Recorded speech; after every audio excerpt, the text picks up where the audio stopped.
Wish I would have known. Hi, and thank you for joining the Wish I Would Have Known podcast, or as we like to call it, WIWHK. I'm your host, Troy Vera. I'm inspired by the variety of surprise twists and turns that people have taken in their careers, and will continue inviting them to share their stories with you. Our guests represent diverse lines of business. You'll meet social workers, symphony musicians, racehorse owners, radio personalities, human resources leaders, commercial real estate lenders, filmmakers, and school principals, just to name a few. Join us and hear what has worked for them and what might just spark a fire in you. This podcast, as always, is going to be a conversation between friends and peers, nothing too crazy or fancy. We'll be sharing life's experiences in the interest of helping you grow and succeed in your current or even a new career field. Today's guest is Thomas Kurowski, and he's joining us today to talk about his career journey as a card shop owner. So let's get to know Thomas a little bit better. Hi, Thomas. How are you? Doing great. Thanks for your time. I appreciate it. Yeah, I'm Thomas Kurowski. First and foremost, a husband to my wonderful wife, Mindy, father of 5 kids. I'm a dog dad too to 4. I've collected cards my entire life since I was young. My grandparents would send me sets for holidays, and now I'm living my dream of owning a card shop. Great. Yeah, that's good old Lucky 7 there in Austin, Texas. And we first met, me just started to come there a couple of years ago. And every time I go in, there's always a big smile and a welcome in. And, you know, I can definitely tell that you and the team there, Mindy and Patrick, right? Yep. You're the partner there. Just really love the hobby and are everybody's new best friend as soon as they walk in. You know, there's no pretense. You had to have learned this customer service act, giving of yourself to benefit somebody else a little bit earlier in life. So was there somebody who was just that great role model, or you saw or you heard from, or you maybe worked along with them? Yeah, so my brother Walter, my older brother, he was the role model for me. I worked with him. He actually owned a small construction equipment company, and I was the parts manager there for 21 years. Wow. So, yeah, I did that. And then, it's just customer service. In that industry, unfortunately, you deal with a lot of customers that are not in great moods because their equipment's broke down. So it is all about catering to them and making them feel heard and just servicing their needs and everything. Yeah, and you kind of have to be a bit of a conflict resolution expert.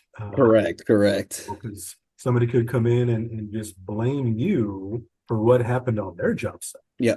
Yeah, I can see there's a lot of opportunities to lose your level head, but it sounds like, having done it for more than 20 years, you didn't do that much to reach across the counter and drag them over to your side and give them a pummeling. So, there's a lot of patience that Correct. definitely involved. So from that, what's your best way of diffusing a tense situation that might happen here in the memorabilia and collectibles world in a way that maybe somebody feel like they didn't get the best deal on something or felt like they lost out? But, if somebody were to come in and just full head of steam and taking you up one side and down the other, Yeah. what's your approach? So more or less for us, it's more of what people will bring in cards and they think they're more valuable than they're worth just because of what they read on the internet, like the difference between a raw card versus a graded card. Sure. There can be a substantial amount of money difference in a PSA 10 graded card versus a raw card, especially from the 90s era.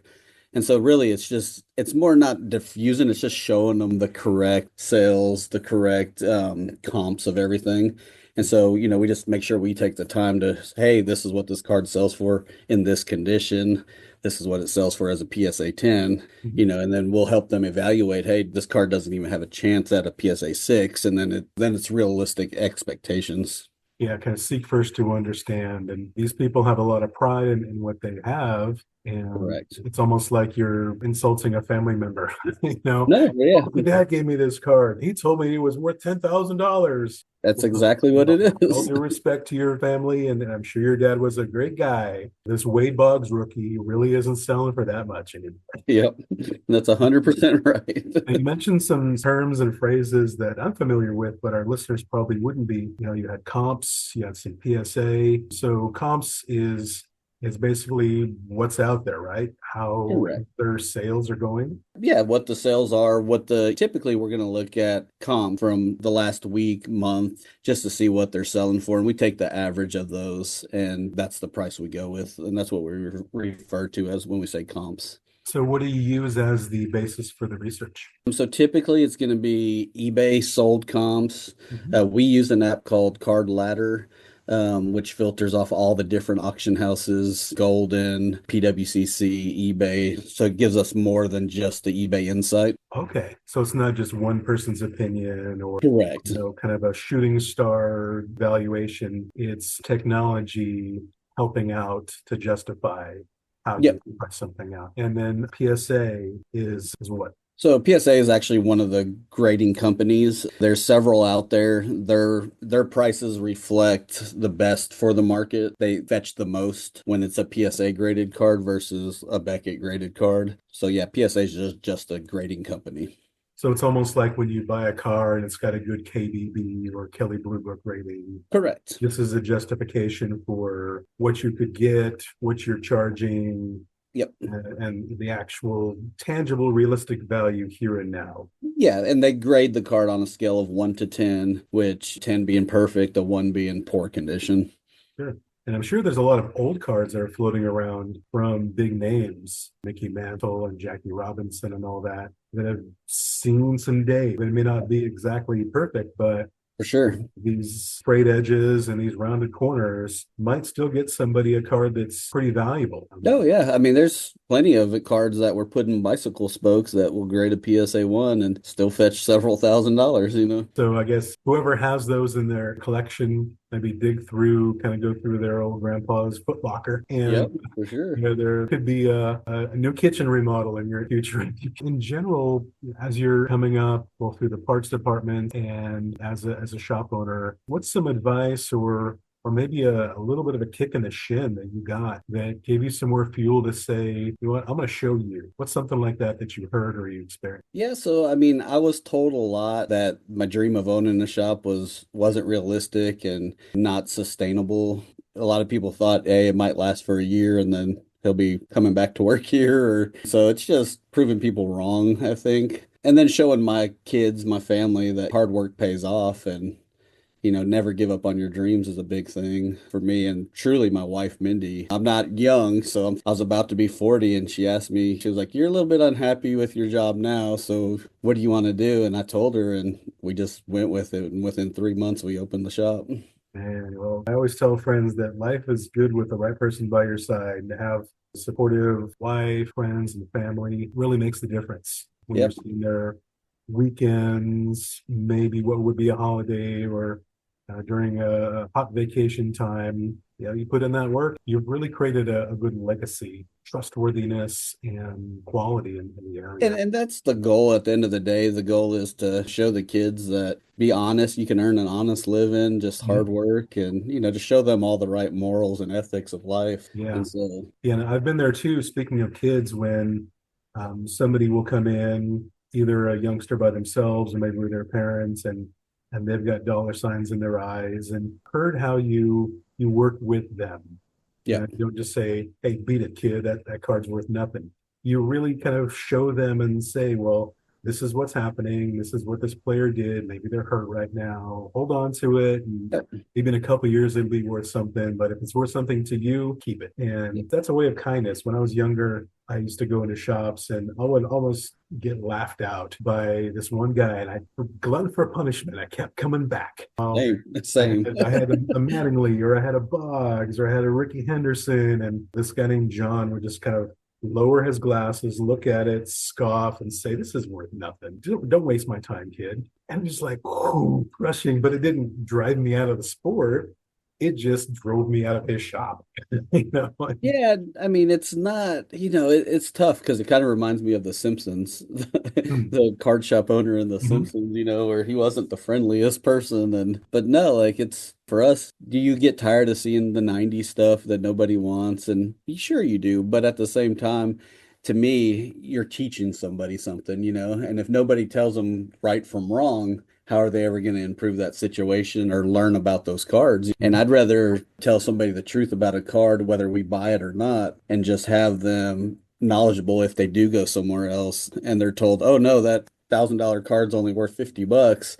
I Mhm. want to show them right from wrong. For somebody who is starting a card shop or maybe buying into one, what's a common mistake that some people make that you've also experienced, but you overcame and you can have to remind yourself to. Yeah, I mean, it's from there's a few things. It definitely takes a lot more money than you realize to start up, and then getting direct with distributors is a lot harder than people realize. We were in business probably a year and a half before we ever got direct with Topps or Panini. Okay. And so you're buying stuff third market basically.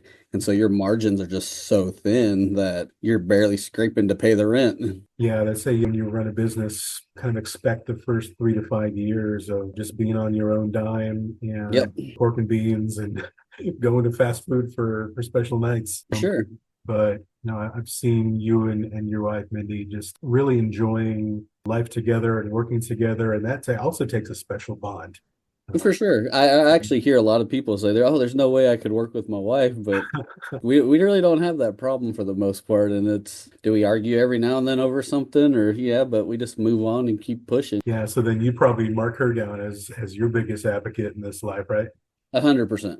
What do you like to do? What happens when you're away from the shop? So we like to travel. Mindy has traveled a lot more than I have in life. So I definitely love traveling with her because she has more experience with that. And then even when we travel, we end up visiting a card shop no matter where we're at, it seems like. You drive by and you get eye contact with that in the corner of your eye, and she's probably like, "Okay, go on in, get No, out." but she'll look them up also. So it's not even just me. Oh, okay. Like, just, hey, there's a card shop 20 miles from here. Do you want to go check it out?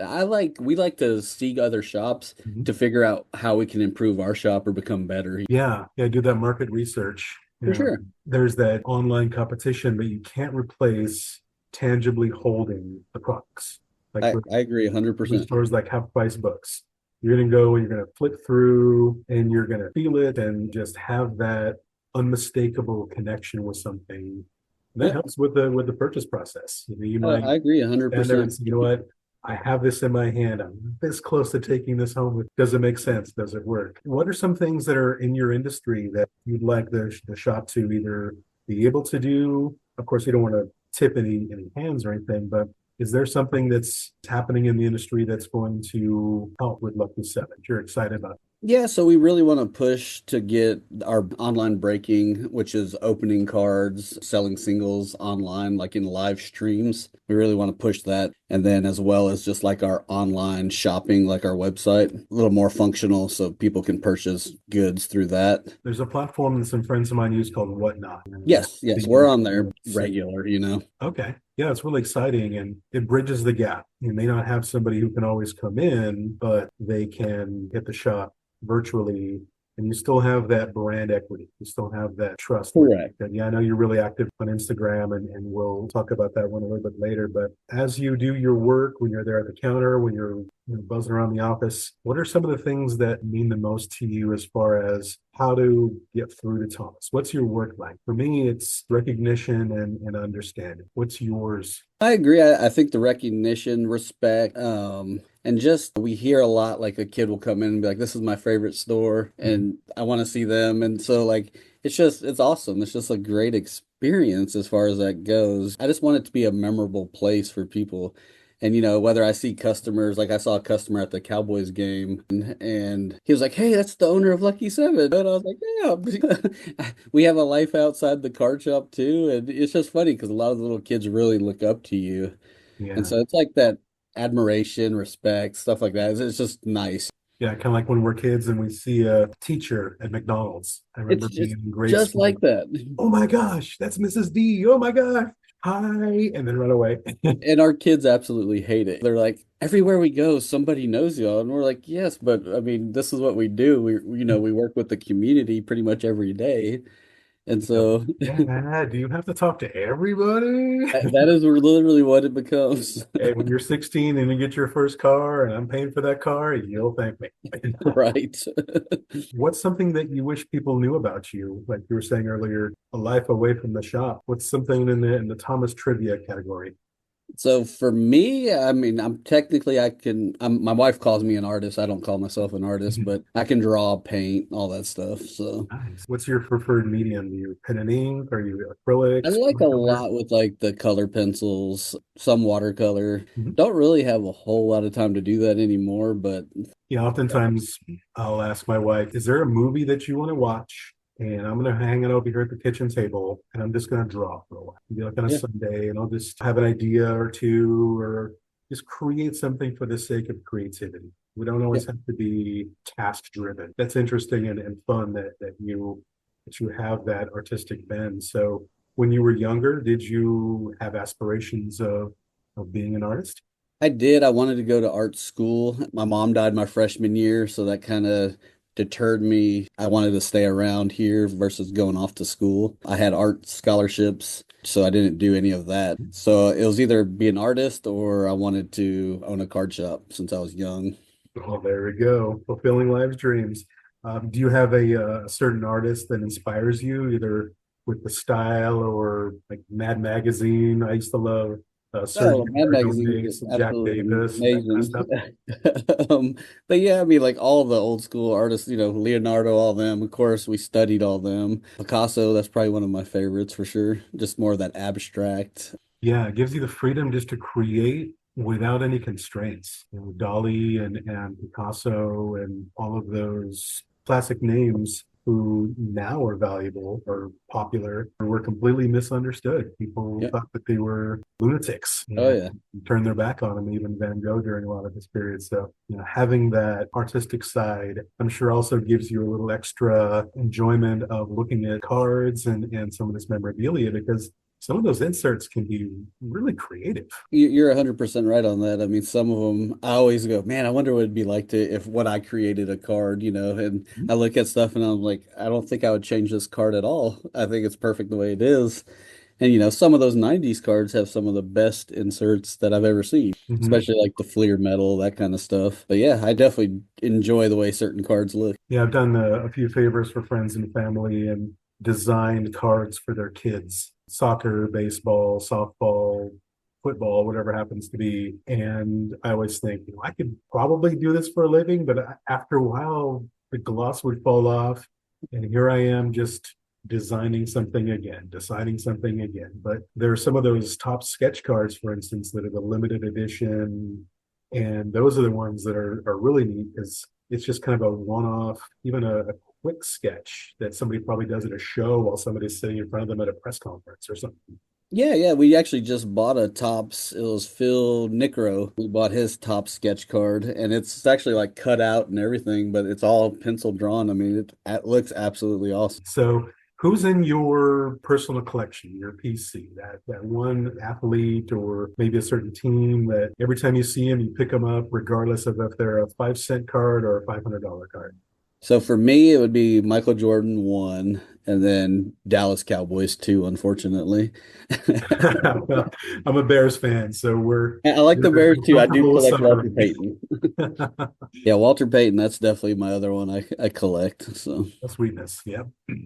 So, would you rather have fleeting and lucrative success or deliberate and slow growth? deliberate slow growth only because I want the business to grow slowly, steadily, provide opportunities for our family employees for years to come. Mhm. Sometimes I feel like when you blow up too big, it's kind of like one and done. Yeah, too big, too fast. That spike and crash is a real thing. And even with small business, you can get so big so fast. Think you're the next best thing since sliced bread, expand too much, and then you've overextended yourself. And that can really put a hurting on a family. Oh, 100%. Sometimes I do feel like things are being bought up too fast in the industry. They're taking over a lot. Instead of just kids, a lot of people who are seeking an investment. Correct. They'll Yeah. buy some of these really high value auto cards or special, one of ones or these Yeah, and then a lot of celebrities are into it and they're just showing a lot more interest in it, which I think could be a good thing also. As the title of this podcast hints at, what do you wish that someone would have told you to be a little bit more successful or at peace in your career? For me, I wish somebody would have told me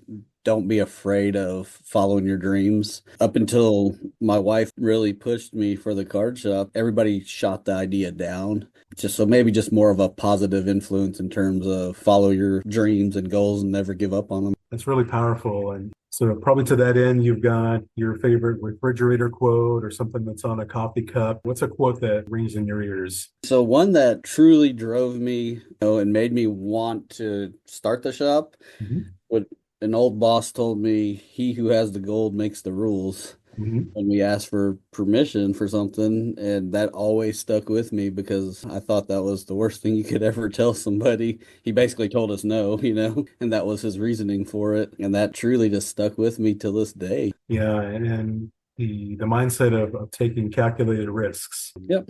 Sure, there's a lot of people that you look to in business. Your brother Walter, somebody who had the drive and the determination and the guts to go after it. Yeah, for sure. Your business is meeting people, negotiating, handshake deals. Could be 1 hour, could be 1 minute. What's the value of networking in the industry? And you go to mixers and trade events. I'm sure trade shows are a big part of it. For sure. So we attend the Tops conference every year, and that's just for the vendors and dealers. We go to card shows, the national, all that stuff, and then we host trade nights at our shop too, just for the community, because that gets other collectors meeting other collectors, and the kids learn how to negotiate deals with grown-ups, and they're not afraid to talk to an adult versus just the other kids. I think it's a good networking thing. Yeah. Speaking of the life of the shop, I think considering the timing of when you started up, it was probably pretty favorable regarding COVID and whatnot, but that really brought a lot of people back to their collections. So it It was did. kind of a fortuitous situation in the world that people had to stay home. They went through the garage and their closets. They talked and had memorable discussions with their family about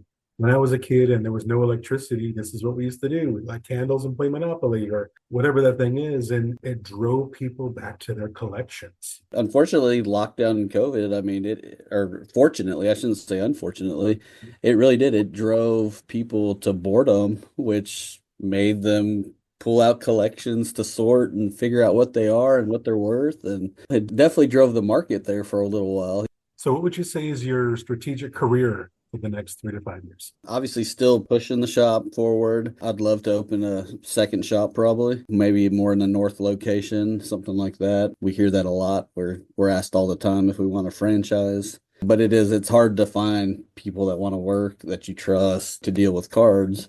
And so that's one of the hardest things. But I'd love to do that for sure in 3 to 5 years. Speaking of that, the operational aspect of opening and running, there's probably special kind of insurance that you have to have, right? For theft, for loss. Yeah, you have to have collectors, insurance. Obviously, you want to make sure you have it in case of a theft, burglary, all that kind of stuff. We dealt with a burglary at our old shop, Mhm. and they stole roughly $50,000 worth of stuff in 2 minutes.